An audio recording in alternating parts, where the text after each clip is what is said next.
Assalamu alaikum. Hello everyone. Welcome to Shapna's Tasty Kitchen.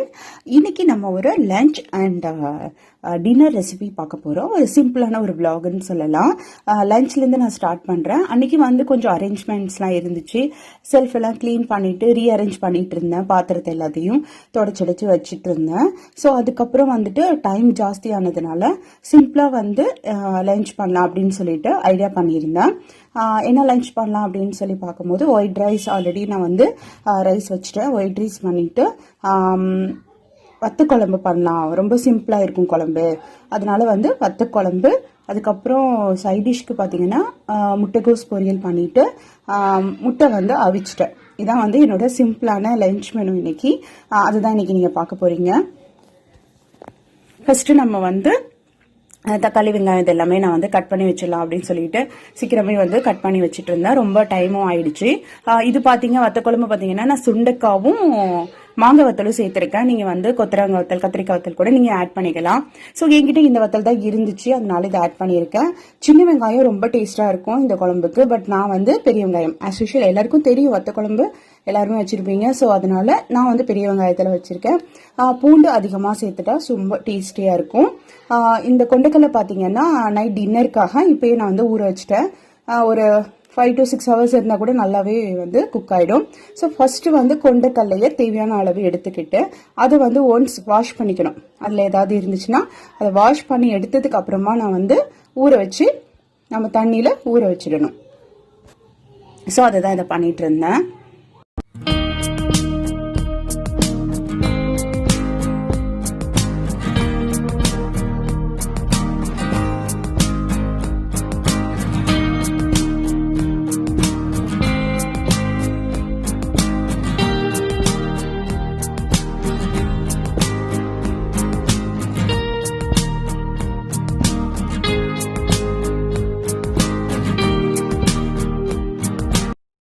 Cabbage பொரியல் சொன்னேன் இல்லையா, அதனால வந்து நான் சரினா முட்டைக்கோசையும் வந்து ஸ்லைஸாக வந்து நல்லா சாப்பாக கட் பண்ணிட்டு இருந்தேன்.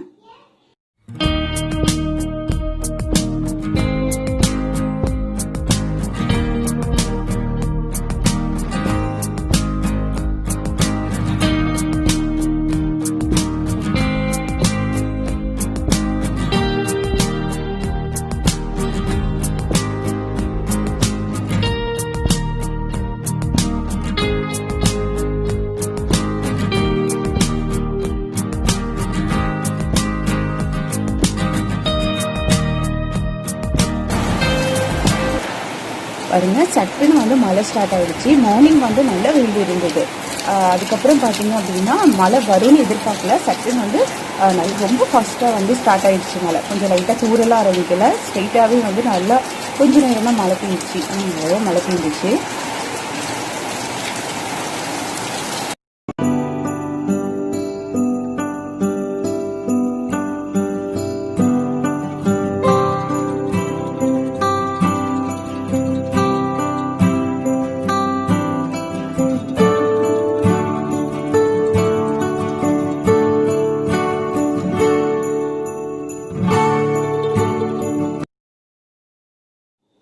இப்போ வந்து நம்ம வத்த குழம்பு வைக்க வந்து ஸ்டார்ட் பண்ணிடலாம். நான் வந்து மண் சட்டி தான் எடுத்திருக்கேன். மண் சட்டியில் காரக்குழம்பு, ஃபிஷ் கறி இதெல்லாம் வந்து ரொம்ப டேஸ்ட்டாக இருக்கும் வத்த குழம்பு. இது எல்லாமே இதில் வந்து பார்த்தீங்கன்னா நல்லெண்ணெய் வந்து சூப்பரான ஒரு காம்பினேஷன். உங்ககிட்ட கோல்டு வினர் இருந்தாலும் நம்ம ஆட் பண்ணிக்கலாம். இதுக்கு ஒரு 3-4 டேபிள் ஸ்பூன் வந்து ஆயில் சேர்த்துட்டு நான் வந்து வடகம் தான் தாளிப்பேன் எப்போதுமே. என்னுடைய இது சொல்கிறேன், என்னோட ஸ்டைல் சொல்கிறேன். வடகம் வந்து தாளிப்பேன். இன்னைக்கு வடகம் இல்லை, கறி வடகம் சொல்லுவாங்களா, அதான் தாளிப்பேன். அது இல்லாதனால 1 டீஸ்பூன் கடுகு, 1 டீஸ்பூன் வெந்தயம், தேவையான அளவு கருவேப்பிலை சேர்த்து தாளிக்க போறேன்.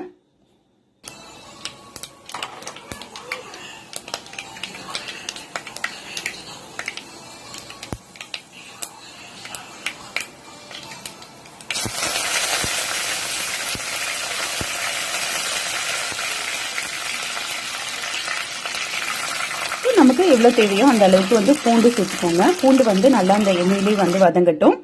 வதங்கினதுக்கு அப்புறமா நம்ம வந்து வெங்காயத்தை ஆட் பண்ணிக்கலாம். வெங்காயமும் நல்லா வதங்கட்டும். வெங்காயம் வதங்கினதுக்கு அப்புறமா நம்ம தக்காளி ஆட் பண்ணிக்கலாம்.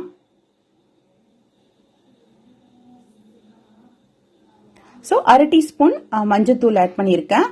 1 டேபிள் ஸ்பூன்லேருந்து 1 டேபிள் ஸ்பூன் வரைக்கும் 1லேருந்து 1.5 வரைக்கும் நீங்கள் வந்து மிளகாய் தூள் ஆட் பண்ணிக்கலாம். சப்போஸ் வந்து காரம் அதிகமாக வேணும்னா நீங்கள் ஜாஸ்தி ஆட் பண்ணிக்கலாம், அவங்கவுங்க இஷ்டம் தான். இது கூட பாத்தீங்க அப்படின்னா நம்ம வந்து ஃபர்ஸ்ட் இந்த மசாலா வந்து நல்லா வந்து ஃப்ரை பண்ணிக்கணும். இந்த மஞ்சத்தூள் மிளகாய் தூள் பண்ணும்போது அந்த குழம்புல வந்து நல்ல ஒரு அந்த எண்ணெய் பிரிஞ்சு வரும்போது நல்ல ஒரு கலர் கொடுக்கும். அதனால மிளகாத்தூள் மஞ்சத்தூளையும் நல்லா வதக்கினதுக்கு அப்புறமா நம்ம வந்து புளிக்கரைசல் வந்து நான் எடுத்து வச்சிருக்கேன். தேவையான அளவு அந்த புளிக்கரைசலை நம்ம இதுல வந்து சேர்த்துக்கலாம்.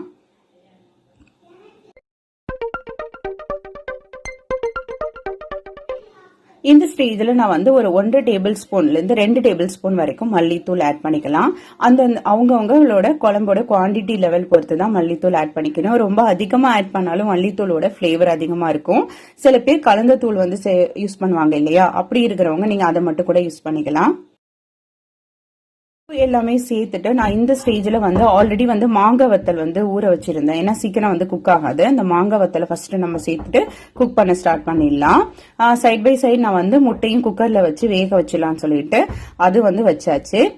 இப்போ வந்து பாத்தீங்க அப்படின்னா மாங்காய் நல்லா கொதிச்சுட்டு இந்த ஸ்டேஜ்ல நம்ம வந்து சுண்டைக்காய் இருக்குல்ல அது வந்து ஃப்ரை பண்ணி போடணும். டைரக்டா நம்ம வந்து போடக்கூடாது. எண்ணெயில பொரிச்சு எடுத்துட்டு அதுக்கப்புறம் வந்து சுண்டைக்காய் ஆட் பண்ணீங்கன்னா வந்து அவ்வளவு கசப்பு இருக்காது, டேஸ்டும் நல்லா இருக்கும்.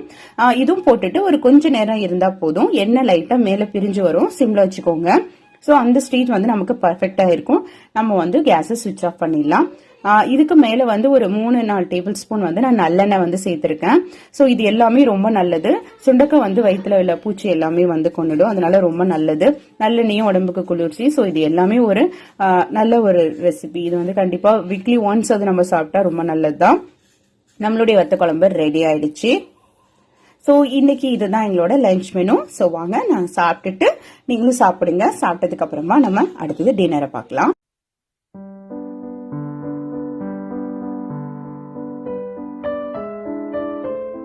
டின்னருக்கு நான் என்ன பண்ண போறேன்னா சப்பாத்தியும் சன்னா குருமாவும் பண்ண போறேன்.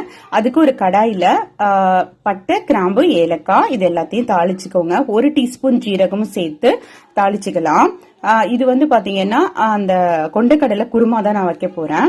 இதுல வந்து ஒரு பெரிய வெங்காயம் இல்லைன்னா மீடியம் சைஸ்ல 2 வெங்காயம் தேவைப்படும். நல்லா சாப்பா கட் பண்ணிக்கோங்க. அதையும் இதுல வந்து சேர்த்துக்கலாம்.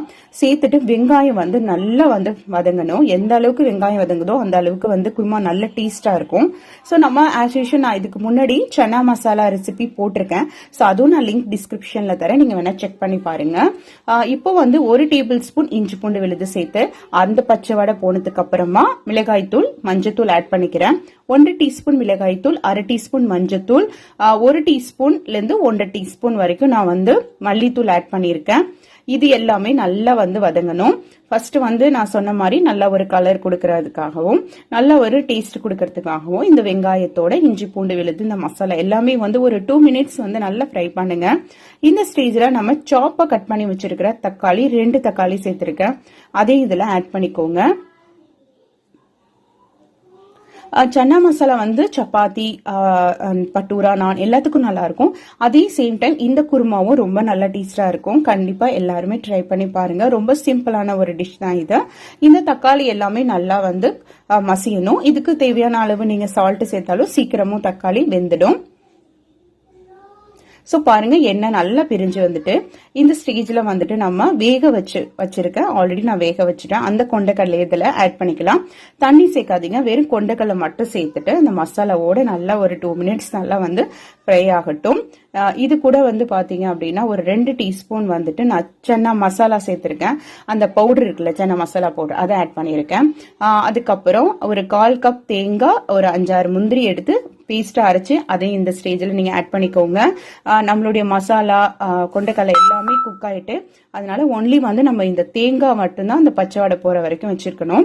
ஸோ இந்த ஸ்டேஜ்ல நம்ம தண்ணி ஆட் பண்ணணும். இந்த தண்ணி வந்து எப்படின்னா கொண்டைக்கடலை வேக வச்ச தண்ணி இருக்கும் இல்லையா, அதை வந்து இதுல சேர்த்துடலாம். அதை வேஸ்ட் பண்ண வேண்டாம். அதுல நிறைய சத்துக்கள் இருக்கும் இல்லையா, அதனால அந்த தண்ணி இதுல ஆட் பண்ணிட்டு தேவையான அளவு உப்பு பார்த்து சேர்த்துக்கோங்க. இப்போ வந்து சன்னா மசாலா பவுடர் சேர்த்திருந்தேன். ஒருவேளை உங்ககிட்ட இல்லை அப்படின்னா நீங்க கரம் மசாலா அந்த ஸ்டேஜ்ல நீங்க ஆட் பண்ணிக்கலாம். பட் சன்னா மசாலா ஒரு டிஃப்ரெண்டான ஒரு ஃப்ளேவர் கிடைக்கும். நீங்க கரம் மசாலா ஆட் பண்ணாலும் சேம் ஃப்ளேவர் தான் கிடைக்கும். நல்லா டேஸ்டாவும் இருக்கும். கண்டிப்பா ட்ரை பண்ணி பாருங்க. இந்த தேங்காய் எல்லாமே போட்டதுக்கு அப்புறமா நல்லா கொஞ்சம் ஒரு கொதி வரட்டும். கொதி வந்தோன்னா நம்ம சுவிட்ச் ஆஃப் பண்ண.